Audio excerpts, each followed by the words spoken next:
The G87 has divided a lot of opinion on its looks, but one thing we can agree on is that the car sits far too high, and although it's got these huge lovely arches, the wheels sit too far in. We're going to fix that with two easy modifications which is very popular on this car: a set of our lowering springs and a set of spacers.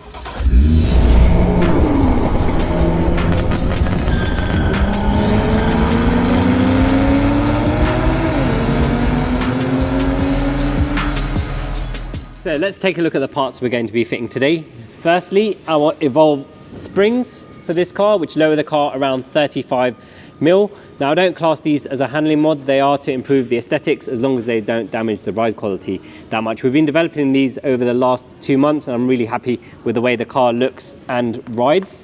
Along with this, we're going to fit a set of 15mm spacers on the front axle and 12mm on the rear, just to bring out the wheels and fill those arches up. And who knows, maybe you'll like the car after this transformation.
Now that we've fitted the springs and spacers, we can take a closer look.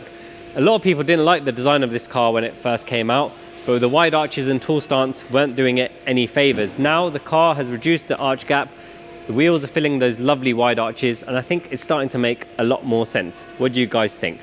While we were here, we did a little quick modification, which is the yellow DRLs, and I think they really suit the car. But what's the car like to drive with the springs? Let's take it on the road and find out. The aim with this kit was to get the car looking aesthetically good in terms of its stance, which we have done. And the other thing was not to ruin the ride or the handling of the car whilst doing that. And I can report that although the ride is slightly stiffer, as you'd expect from lowering it by this amount, it rides perfectly fine on a typical B road like we have here. And there's not a huge amount of trade-off in losing the compliancy and getting the looks you want. Although I would never class this as a handling upgrade, it is an aesthetic upgrade. And from factory, they just sit a bit too high, the wheels are too inset. So with a combination of the springs and the spacers, it's a very good value way of getting the car looking a lot better. I think every M2 needs at least this kind of upgrade, just so the design starts making a bit more sense. I mean, I've never liked cars that have huge arch gap anyway, and M cars have been getting worse for that recently.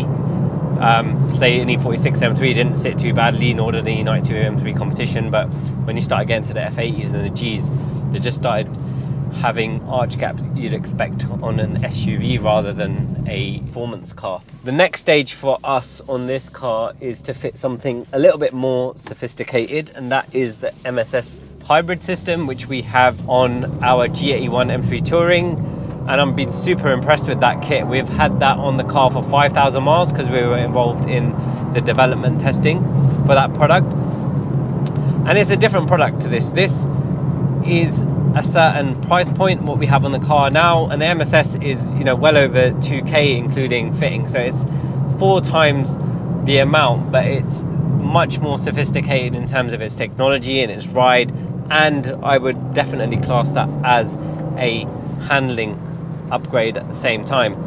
So that's going to be the next video for this car, but as I said, this combination of the springs and spacers is a great price point for people who just want to aesthetically lower their car, not ruin the ride quality, and just having the M2 sitting exactly where you want it.